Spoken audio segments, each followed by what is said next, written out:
เจริญพรเจริญธรรมพันเศร้าพุทธ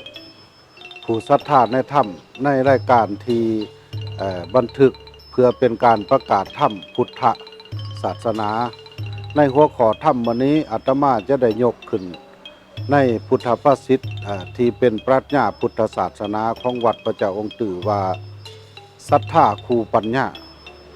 ความหมายความสำคัญของศรัทธาคูปัญญาคำว่าศรัทธาก็หมายถึงความเชื่อ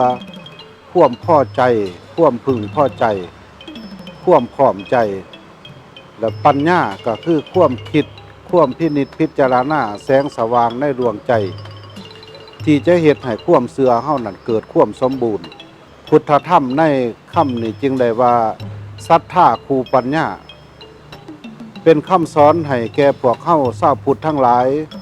ได้เข้าใจว่าการที่เฮาเกิดมาเป็นมนุษย์การที่เฮาจะอยู่ในสังคมในประเทศชาติในศาสนาที่ตนเคารพและศรัทธาน่ะการที่จะตัดสินใจตกลงปรงใจเชื่อสิ่งใดตามหลักคำสอนแนวทางพระพุทธศาสนาว่าต้องประกอบไปด้วยปัญญาเพราะปัญญาจะได้เฮ็ดให้เฮาเกิดแสงสว่างเห็นความเป็นจริงเห็นความสุขเห็นความสงบเห็นความถูกต้องปราศจากจึงความเสียโอกาสเสียเวลาเสียศรัทธาที่เฮาจะมีอยู่ถ้าเฮาขาดปัญญาฉะนั้นในหัวข้อธรรมนี้จึงได้เอิ้นว่าศรัทธาคู่ปัญญาเพื่อเสริมสร้างความเชื่อความศรัทธาความเคารพของเฮาให้ในทางที่ถูกต้องอันนี้ก็คือเป็นปรัชญา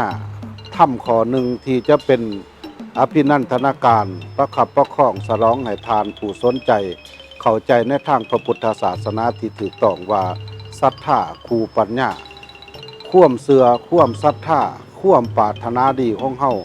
จงประกอบด้วยปัญญาเพื่อให้เห็นถึงความเป็นจริงอย่าเชื่อในสิ่งที่ได้ยิน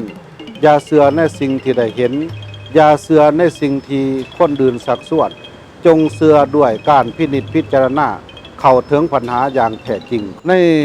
ความเชื่อจึงเป็นเหตุผลว่าศรัทธาคู่ปัญญานี้เพราะสังคมปัจจุบันนี้มีความเชื่อที่ขาดปัญญาเฮ็ดให้ความเชื่อนั้นนำความเสื่อมเ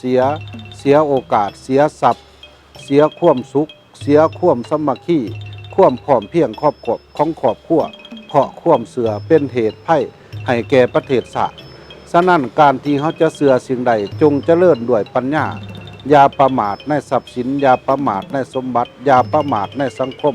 และอย่าประมาทในครอบครัวขอเจริญพร